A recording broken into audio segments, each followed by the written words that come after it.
Hey, what's up, Safemoon holder? So this is not a sleeping time. Remember, my friends, please wake up. This is very urgent update. Let's see, my friends, the Safemoon latest update, and exactly, my friends, the update that everything is going to be very wrong, very bad. But absolutely, I have good news for all Safemoon holders. You can see, my friends, they're starting. Wake up, they go in the moon. So it's a good news. Don't sleep. Wake up, wake up, wake up. This is not a good time to use sleep, my friends. This is a profit time. You can see the Safemoon after a very long time wake up again, and they starting moving upward plus 2.05%. They the price change occur. You can see, my friend, the percentage moving upward. But if you check out the last 7 days chart, exactly, my friend, all crypto market is fails down, and you can see the Safemoon is also temporarily fails down. So my brother, please subscribe this channel and also press the bell icon for videos notification. Absolutely, this channel is guide you every time. Let's Freddy get this coin, my friend. Every cryptocurrency is moving in this time, my friend. After a fails, they take a jump, and after a jump, they fails down. So therefore, if you can see, my friend, this time also this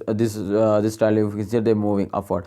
So you can see, my brother, this time after a short fails, they take a jump. It's mean, my brothers, to the change occur will be going to positive. And if you remember the last one, our chart is absolutely, my friend, gonna be positive. So it's mean to the current time they will moving upward definitely. So you need to hold, and if they hit this point exactly, my friends, they will give you more profit, my friends, especially Safemoon holder, especially for good news for a short time investor. And remember, to Safemoon is not good coin, my friends, for long time investor. Kindly, if you invest in a Safemoon, so kindly for short time invest now. This is not a financial video. Remember, I just advise you, my brother. You also share your opinion, your advice in a comment box. Thanks for watching, holder. Please like this video and also subscribe, and remember, to upcoming times they're moving upward, so you need to hold. Thanks for watching. Allah Hafiz. Take care.